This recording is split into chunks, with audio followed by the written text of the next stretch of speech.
வணக்கம் நண்பர்களே. இப்போ நீங்கள் பார்க்குறது கேரளா. கேரளாவில் வந்து இந்த மாதிரி ஸ்டேடியம் வந்து அதிகமாக இருக்கும். ஏன்னா இங்கே வந்து அதிகமான மரங்கள், காடுகள், மலைகள் இருக்கனால இந்த மாதிரி சின்ன சின்ன கிரவுண்டு வந்து அதிகமாக இருக்காது. கிரவுண்டே இருந்தாலும் சின்ன கிரவுண்டாக தான் இருக்கும். அதை விட இது எவ்வளோ பெஸ்ட்டுங்கிறதுனால கிரிக்கெட்டு மேக்ஸிமம் ஃபுட்பால் தான் விளாடுவாங்க. அதுக்கப்புறம் இந்த ஐபிஎல் சீசனால் இப்போ கிரிக்கெட்டு டெய்லியும் விளாட்ற மாதிரி இருக்குது. இதுக்கு பக்கத்துலேயே தான் நம்ம ரெஸ்டாரண்ட் அமைஞ்சிருக்கு. இங்கே தான் நான் ஒர்க் பண்ணுறேன். நல்லா சூப்பரான லொக்கேஷன் அது. ஃபுல்லாகவுமே தென்னை மரம் தான், எங்கே பார்த்தாலும் தென்னை மரம். ஆனால் இங்கே தென்னை மரம் அதிகமாக இருக்குது. ஆனால் தேங்காயோட ரேட்டு கேட்டிங்கன்னா தமிழ்நாட்டை விட அதிகம்.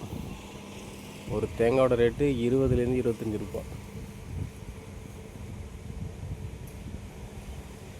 தமிழ் ஃப்ரெண்ட்ஸு, தமிழ் மக்கள் யாராச்சும் இருந்தீங்கன்னா நம்ம சேனலை சப்ஸ்கிரைப் பண்ணிக்கங்க, வீடியோக்கு லைக் பண்ணிக்கங்க.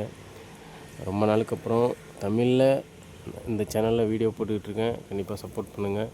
அடுத்தடுத்து கேரளா டு தமிழ்நாடு வீடியோ பார்க்கலாம். தேங்க்யூ.